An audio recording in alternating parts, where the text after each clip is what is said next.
Everyone to our channel the academy by love. आज के time में हम लोग देख रहे हैं कि कोरोना वायरस कोविड-19 की एक ऐसा पेंडेमिक हमारे पूरे वर्ल्ड के ऊपर आया हुआ है जिससे सबकी लाइफ खतरे में है। बहुत कुछ बुरा हमारे पूरे वर्ल्ड के अंदर हो रहा है, हमारा पूरा वर्ल्ड एक स्टैंड स्टिल पे आ गया है। तो आज हम इसी के बारे में बात करेंगे कि कोरोना वायरस का जो ये पेंडेमिक है इसका ग्लोबल इकोनॉमी के ऊपर क्या इफ़ेक्ट पड़ने वाला है या क्या इफ़ेक्ट पड़ चुका है। तो चलिए शुरू करते हैं। सबसे पहले ये वायरस निकला कहाँ से। इस वायरस के जो रूट्स हैं वो कोई कहता है कि नवंबर 2019 में है या कोई कहता है दिसंबर में है। जो इसके रूट्स निकले हैं वो निकले हैं चाइना में, वुहान सिटी के अंदर से निकले हैं और ये वर्ल्ड के ऊपर एक बहुत बड़ा थ्रेट बनकर सामने आया है। ये वायरस क्या है, कैसे निकला है, इसके बारे में बात नहीं करेंगे। हम सिर्फ इसके बारे में आज बात करेंगे कि इस वायरस की वजह से ग्लोबल इकोनॉमी के ऊपर क्या संकट पड़े हैं, इकोनॉमिक इसके इफ़ेक्ट्स क्या क्या निकले हैं। वर्ल्ड की ऑलमोस्ट 185 कंट्रीज़ एंड काउंटिंग आज इस पेंडेमिक के ख़तरे में आ चुकी हैं, इससे ग्रसित हैं। जब मैं ये वीडियो बना रहा हूँ उस टाइम तक 3 मिलियन केसेस पूरे वर्ल्ड के अंदर इस बीमारी के आ चुके हैं और 2 लाख से ज़्यादा लोगों की डेथ हो चुकी है। हमारे भारत के अंदर ही 31,000 से ज़्यादा केसेस आ चुके हैं। डेथ्स काफ़ी सारी हो चुकी हैं। 900 के अंदर कुछ डेथ हो चुकी हैं। आने वाले टाइम में ये 1000 तक भी हो जाएंगी। Apart from loss of life, pandemic has bought the world to a standstill. और सिर्फ यहाँ पर हमें सिर्फ लोगों की जान की हानि नहीं हो रही है, हमारा पूरा वर्ल्ड एक स्टैंड स्टिल पे आ गया है। ऑलमोस्ट हर कंट्री लॉकडाउन के अंदर है, कहीं भी कुछ काम नहीं हो रहा है, बिल्कुल भी प्रोडक्शन नहीं हो रही है, इकोनॉमिक एक्टिविटीज़ बिल्कुल ठप पड़ी हैं। तो ये एक बहुत बड़ा थ्रेट है एक ऐसे वर्ल्ड के लिए जहाँ पे बहुत बड़े बड़े इकोनॉमिक जाइंट्स हैं, आज वो भी लॉकडाउन के अंदर हैं। एक बहुत बड़ी ग्लोबल इकोनॉमिक क्राइसिस हमारे वर्ल्ड के ऊपर आ चुकी है। शुरुआत करते हैं कि impact of corona virus on global economy. Global economy पे क्या इफेक्ट पड़ा है।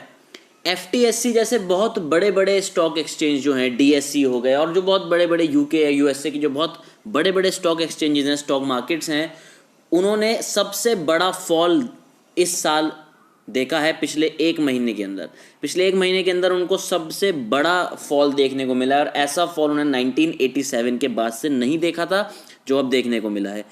फॉल का मतलब क्या है कि यहाँ पर अब जो इन्वेस्टर्स हैं उनका भरोसा उठता जा रहा है इकोनॉमीज से। इन्वेस्टर्स को डर लग रहा है कि इकोनॉमीज पूरी की पूरी डिवास्ट हो जाएंगी, पूरी डिस्ट्रक्ट हो जाएंगी। बहुत सारे सेंट्रल बैंक्स हैं, जैसे UK का सेंट्रल बैंक है, USA का सेंट्रल बैंक है, उन्होंने इंटरेस्ट रेट काफ़ी कम कर दिए हैं। इकोनॉमी को बचाने के लिए उन्होंने क्या करें हैं, इंटरेस्ट रेट काफ़ी कम कर दिए हैं। कहने का मतलब क्या है कि अब अगर कोई लोन्स वगैरह लेता है तो उसको काफ़ी चीपर इंटरेस्ट रेट पे मिलेंगे। ये करने के पीछे उनका कारण ये है ताकि बोरोविंग्स क्या हो जाए, बहुत ज़्यादा चीप हो जाएं और इकोनॉमी को रिवाइव करने में उनको आगे चल के हेल्प मिले। RBI ने क्या करा है, हमारे देश के सेंट्रल बैंक ने, रिजर्व बैंक ऑफ इंडिया ने भी रेपो रेट और रिवर्स रेपो रेट को कम कर दिया है। आपने कल परसों की अगर न्यूज़ देखी हो तो काफ़ी कम कर दिया है। US सीनेट जो है उसने $2 ट्रिलियन का एक corona virus aid bill pass किया है जिससे वो वर्कर्स और बिजनेसेस की हेल्प करेगी। सबसे ज़्यादा अगर हम कहें तो USA टॉप पे बना हुआ है कि जो सबसे ज़्यादा जो डेवास्टेशन हुआ है कोरोना वायरस के चलते वो USA में ही हुआ है। इसका अगर हम इकोनॉमिक एस्पेक्ट अगर नापना चाहें तो हम देख सकते हैं कि US की सीनेट ने $2 ट्रिलियन का एक बिल पास किया है कोरोना वायरस एड के लिए। $2 ट्रिलियन मतलब कि भारत की इकोनॉमी से थोड़ा सा कम। भारत की इकोनॉमी भी 2.3 ट्रिलियन डॉलर तक की है, उससे भी लगभग उतना ही उन्होंने क्या करा है, एक ग्रांट एड बिल जारी किया है कोरोना वायरस से अपने वर्कर्स को बचाने के लिए, अपने बिजनेसमैन के बिजनेस को दोबारा रिवाइव कराने के लिए। लगभग सारी गवर्नमेंट्स ने लॉकडाउन यहाँ पर अनाउंस कर दिया है, सारे बिजनेस शटडाउन हो चुके हैं।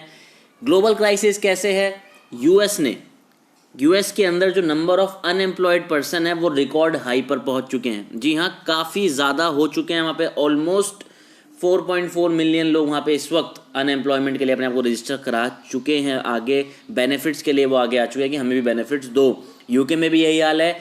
1 मिलियन लोगों ने 2 हफ्तों के अंदर ही अनएम्प्लॉयमेंट बेनिफिट्स के लिए वहाँ पे भी फाइल किया है। हमने देखा था पिछली वीडियो में, 2 वीडियो पहले मैंने बताया था कि जो USA के अंदर जो ऑयल प्राइस क्रैश हुआ है वो भी एक बहुत बड़ा ग्लोबल क्राइसिस है, जहाँ पे ऑयल के जो प्राइसेस हैं वो नेगेटिव में चले गए हैं। अगर आपको इसके बारे में और ज़्यादा इन्फॉर्मेशन चाहिए तो डिस्क्रिप्शन बॉक्स में आपको USA के जो ऑयल प्राइस क्रैश हुआ है उसके ऊपर डिटेल्ड वीडियो हमने बनाई है, आप उसको पहले चेक करिए।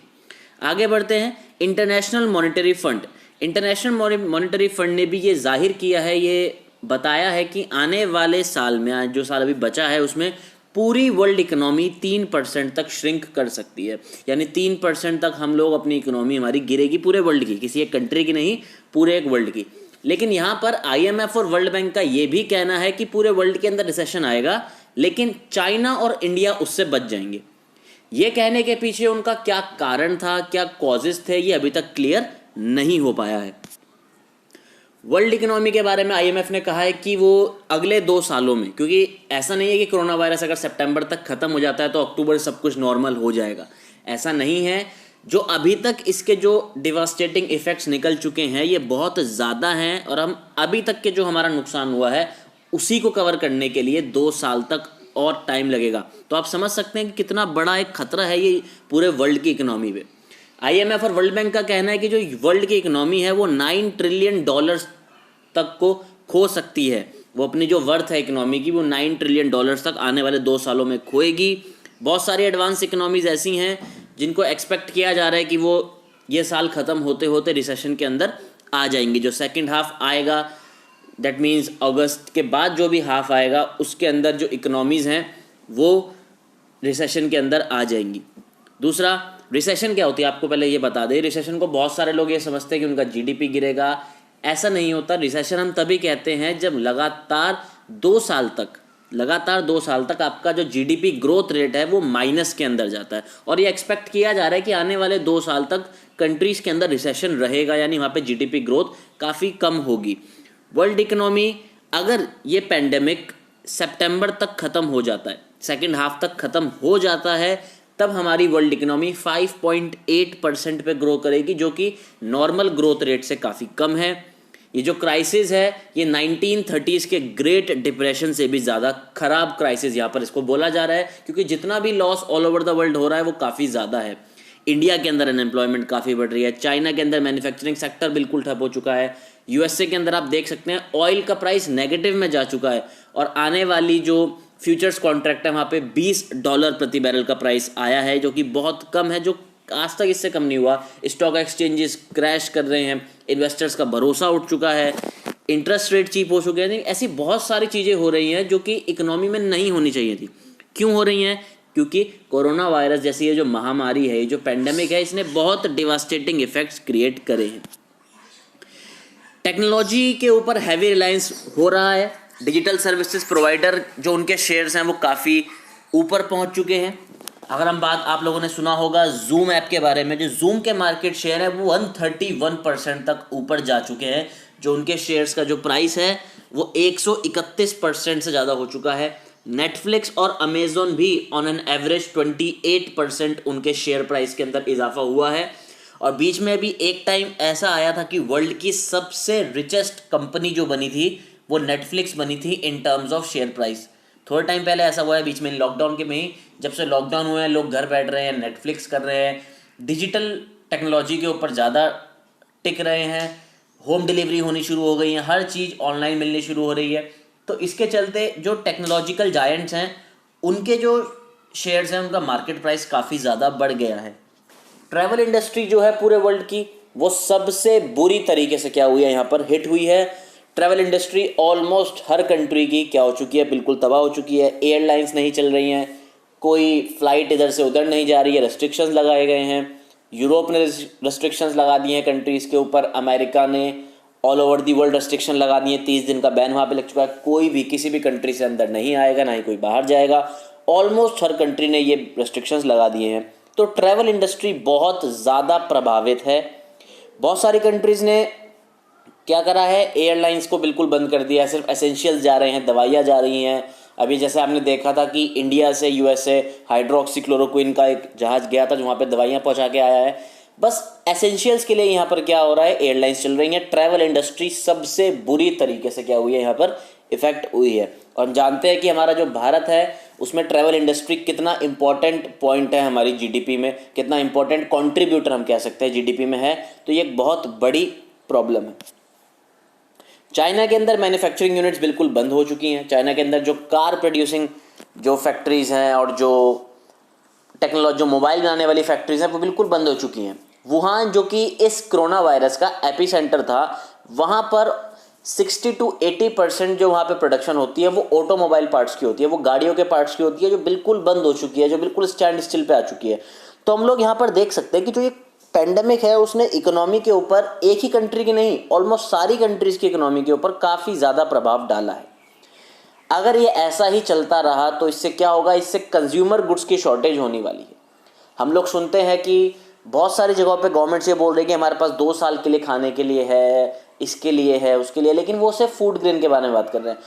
आने वाले टाइम में कंज्यूमर गुड्स में सिर्फ फूड ग्रेन नहीं आते, कंज्यूमर गुड्स में और बहुत सारी चीज़ें आती हैं जिनकी प्रोडक्शन ऑलमोस्ट चाइना में हो रही है। वर्ल्ड का सबसे बड़ा मैन्युफैक्चरिंग जायंट है चाइना, वहाँ पर प्रोडक्शन बंद हो रही है। तो ऐसा इकोनॉमिस्ट मान रहे हैं कि आने वाले टाइम में कंज्यूमर गुड्स की शॉर्टेज हो सकती है और प्राइसेस में राइज हो सकता है। यहाँ पे आपको हम बिल्कुल नहीं कह रहे हैं कि आप सामान को जमा करें, ऐसा कुछ नहीं होगा, सामान मिलेगा। ये सिर्फ अभी वो लोग एक्सपेक्ट कर रहे हैं, ऐसा पक्का नहीं है कि ऐसा होगा या नहीं होगा। कार सेल जो है चाइना में वो बहुत ज़्यादा वीक हो गई हैं, और सिर्फ चाइना में नहीं, पूरे वर्ल्ड में। अमेरिका के अंदर निसान, टेस्ला जैसी बड़ी कारें, जनरल मोटर्स जैसी बड़ी बड़ी कंपनी जो है कार की, वो ऑनलाइन डिलीवरी कारों की शुरू कर दी है, क्योंकि अब लॉकडाउन के अंदर लोग तो बाहर निकल नहीं रहे हैं, तो उन्होंने ऑनलाइन डिलीवरी वहाँ पे शुरू कर दी है। टेस्ला अपनी कार्स ऑनलाइन बेच रहा है। तो ये देख सकते हैं कि चाइना से लेके वर्ल्ड के बहुत बड़े बड़े देशों में क्या हो रहा है, कार की जो ऑटोमोबाइल सेक्टर की जो सेल है वो बहुत ज़्यादा कम हो रही है। और चाइना में जो कार मैन्युफैक्चरिंग जो है, जो ऑटोमोबाइल मैन्युफैक्चरिंग है, वो एक बहुत बड़ा सेक्टर है। अब बात करते हैं इंडियन इकोनॉमी पे। जब 24 मार्च को जब 21 डे का लॉकडाउन अनाउंस किया गया था, उससे पहले 24 मार्च को वो चालू हुआ, तो ये इकोनॉमिस्ट ये एक्सपेक्ट कर रहे थे कि इन 21 दिन के लॉकडाउन में इंडिया को per day 32,000 crore US dollars का नुकसान होगा। इंडिया में जो अनएम्प्लॉयमेंट रेट है वो 19 अप्रैल तक 26% पे आ चुका है। 19% से 26% पे, ये बहुत बड़ा नंबर है। 19 अप्रैल तक का डाटा है यहाँ पर। हमारी इकोनॉमी का 53% इकोनॉमी बिल्कुल शट डाउन हो चुकी है। इनकम टैक्स की जो इनकम थी गवर्नमेंट की, वो भी कम हुई है, क्योंकि बहुत जगहों पर टैक्स को रिलीफ करा गया है। जो टोल इनकम थी, जो बहुत मेन इनकम है, अगर आपने अभी रोड मिनिस्ट्री का सुना हो तो उसमें उन्होंने कहा था कि हम वो ट्राई कर रहे हैं कैसे वो दोबारा इस इनकम को जनरेट करना शुरू कर सके, कैसे लॉकडाउन के अंदर थोड़ी लेवरेज दें। अभी तक यहाँ पे बिल्कुल स्ट्रिक्ट लॉकडाउन लगा हुआ है, तो टोल इनकम भी जो गवर्नमेंट की, वो भी बहुत ज़्यादा अफेक्ट हुई है। बहुत सारे बिजनेस हैं, जैसे होटल का बिजनेस हो गया, एयरलाइंस का बिजनेस हो गया, वो अपने एम्प्लॉयज़ की सैलरीज काट रहे हैं और एम्प्लॉयज़ को ले ऑफ भी कर रहे हैं, कुछ एम्प्लॉयज़ को निकाल भी रहे हैं। तो ये बहुत बड़ा खतरा है इकोनॉमी के ऊपर। ऐसा कुछ नहीं है कि हमारी इकोनॉमी बहुत अच्छे रेट से ग्रो कर रही थी, हमारी इकोनॉमी के अंदर स्लो डाउन था, नो डाउट। लेकिन ये जो कोरोना वायरस जब से आया है, जो पेंडेमिक तब से आया है, तब ये स्लो डाउन बहुत ज़्यादा फास्ट हो गया। अब हम और तेज़ी से हमारी इकोनॉमी गिर रही है। जो लाइव इवेंट की जो हमारी इंडस्ट्रीज थी, जैसे रेस्टोरेंट्स वगैरह हो गए या दूसरे इवेंट के जो हमारे लाइव इवेंट्स होते थे, इनकी इंडस्ट्रीज़ को भी 3,000 करोड़ का नुकसान होने की आशंका जताई जा रही है। यानी ऑलमोस्ट हर सेक्टर, छोटे से छोटा तो बड़े से बड़ा सेक्टर, सबको यहाँ पर कोरोना वायरस के चलते लॉस होने वाला है। बहुत सारी कंपनीज हैं इंडिया के अंदर। लार्सन एंड टुब्रो वो कंपनी है जो दिल्ली में मेट्रो वगैरह का काम करती है और एक बहुत बड़ा इंडस्ट्रियल जायंट है। Bharat forge, Aditya Birla group, Tata Motors, Thermax, UltraTech cements, ऐसे ये जो जायंट्स हैं इंडिया के, जो जायंट कंपनीज हैं, उन्होंने अपने बिजनेस ऑलमोस्ट पूरी तरह ठप कर दिए हैं, बंद कर दिए हैं। आईफोन की जो मैन्युफैक्चरिंग इंडिया में हो रही थी उसको भी पूरी तरीके से स्टॉप कर दिया गया है। इंडिया के जो स्टॉक मार्केट्स हैं, उन्होंने 23 मार्च 2020 को सबसे बेकार, अपने पूरे लाइफ टाइम में, पूरी हिस्ट्री में सबसे वर्स्ट लॉसेज उन्होंने झेले। लेकिन 25 मार्च को, जब 24 मार्च को जो 21 दिन का लॉकडाउन जब शुरू हुआ, तब से लेके उन्होंने उसी दिन 25 मार्च को उन्होंने क्या करा, सेंसेक्स और निफ्टी अपने बिगेस्ट गेन्स पर रहे थे 11 साल के अंदर, जिसमें उन्होंने 4.7 लाख करोड़ यानी $66 बिलियन इन्वेस्टर वेल्थ में जोड़े हैं। जी हाँ, 23 मार्च को सबसे बुरा दिन था और 25 मार्च को सबसे अच्छा दिन था। तो आप देख सकते हैं कि मार्केट किस तरीके से फ्लक्चुएट हो रही है।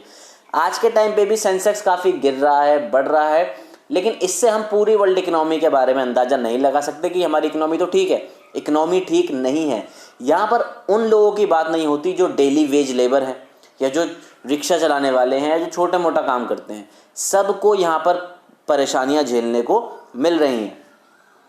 गवर्नमेंट ने फूड सिक्योरिटी इंश्योर करने के लिए बहुत सारे प्लान्स लॉन्च करे हैं, लोग भी बहुत सारे हेल्प करने के लिए सामने आ रहे हैं। फूड सिक्योरिटी के एज सच कोई प्रॉब्लम अभी तक नहीं आई है। जो छोटे मोटे केस आए हैं कि कहीं पे खाने की प्रॉब्लम थी, उसको भी सॉल्व करा जा रहा है। जैसे हम बात करते हैं दिल्ली गवर्नमेंट की, तो वहाँ पे भी रोज़ के रोज़ 4 लाख लोगों को खाना खिलाया जा रहा है, उससे भी ऊपर लोगों को खाना खिलाया जा रहा है। गवर्नमेंट के द्वारा हर स्टेट के अंदर फूड सिक्योरिटी की को इंश्योर कराया गया कि खाने की कमी किसी भी स्टेट के अंदर नहीं होगी। आरबीआई ने भी करा है कि इकोनॉमी को दोबारा रिवाइव कराने के लिए और जो वल्नरेबल ग्रुप्स हैं उनको भी दोबारा रिवाइव कराने के लिए आरबीआई ने बहुत सारे फंड्स छोड़े हैं, रिलीज़ करे हैं। जैसे एमएसएमई को जो एमएसएमई इंडस्ट्रीज़ हैं उनको बचाने के लिए फंड्स रिलीज़ करे गए हैं। गवर्नमेंट ने अपनी तरफ से भी काफ़ी सारे फंड्स प्लेज करे हैं कि गवर्नमेंट भी उन फंड्स को देगी। पीएम केयर फंड्स के नाम से पूरी कंट्री के अंदर डोनेशन मंगाने का एक फ़ंड निकाला गया है, जिसके द्वारा कोरोना वायरस के चलते जो भी कंट्री के अंदर जो नुकसान होगा उसको थोड़ा सा कम करने का एक पहल कंट्री के अंदर की गई है। यहाँ तक कि वर्ल्ड बैंक ने भी $1 बिलियन का सपोर्ट दिया है इंडिया को, ताकि वो कोरोना वायरस से लड़ सके। तो यहाँ पर हम यही बात करते हैं कि कोरोना वायरस की जो एक इतनी बड़ी महामारी है, जो पूरे वर्ल्ड के ऊपर एक बहुत बड़ा खतरा बन के आई है, इसको हम सही कैसे कर सकते हैं। वैक्सीन के लिए दुनिया के 16 से लेकर 20 देश अभी भी काम कर रहे हैं। कहीं हाइड्रोक्सीक्लोरोक्विन से ट्रीट करा जा रहा है, तो कहीं पे प्लाज्मा थेरेपी की आजकल बात हो रही है। प्लाज्मा थेरेपी के बारे में आपको एक बात और बता दें कि गवर्नमेंट ने ये गाइडलाइन इशू करी है कि प्लाज्मा थेरेपी को अभी ICMR ने वेरीफाई नहीं किया है, तो उसको यूज़ करना अभी इलीगल है। हो सकता है कि ये लाइफ थ्रेटनिंग भी हो सकती है। तो जो इतनी बड़ी बीमारी यहाँ पर निकल के सामने आई है, उसको ठीक करने की अभी वैक्सीन तो बना नहीं है, इसको फिर भी हम इससे लड़ कैसे सकते हैं। और भारत इससे बहुत अच्छी तरीके से लड़ रहा है। भारत में फर्टिलिटी रेट 3.7% है और रिकवरी रेट 26% तक है। तो ये हम कहीं तो अच्छा जा रहे हैं। वो क्योंकि हम लॉकडाउन का पालन कर रहे हैं। इसलिए हमें लॉकडाउन का पालन बिल्कुल सही से करना है, घर में रहना है, पर्सनल और घर की हाइजीन को मेंटेन करना है, ट्राई करना है कि जो गाइडलाइंस गवर्नमेंट दे रही हैं उनको फॉलो करें। आरोग्य सेतु ऐप जैसे छोटे छोटे जो इनिशिएटिव्स हैं इनको अपने साथ रखें। आरोग्य सेतु ऐप को डाउनलोड रखें फ़ोन में, थोड़ा सा स्पेस लेगी, कोई बड़ी बात नहीं है। यही थी हमारी आज की वीडियो। आई होप आपको ये जो नॉलेज आज दी है पसंद आई होगी। अगर आपको ये वीडियो पसंद आई है तो प्लीज़ वीडियो को लाइक ज़रूर करें, कमेंट में हमें बताएं कोई नई नॉलेज जो आपके पास है जो हमसे शेयर करना चाहते हैं। इस वीडियो को शेयर ज़रूर करें और प्लीज़ हमारे चैनल को सब्सक्राइब करें और बेल आइकन को ज़रूर प्रेस करें, ताकि जब भी एक नई वीडियो आए तो आपको उसका नोटिफिकेशन एकदम मिल जाए। तो thank you so much. This is the academy by love.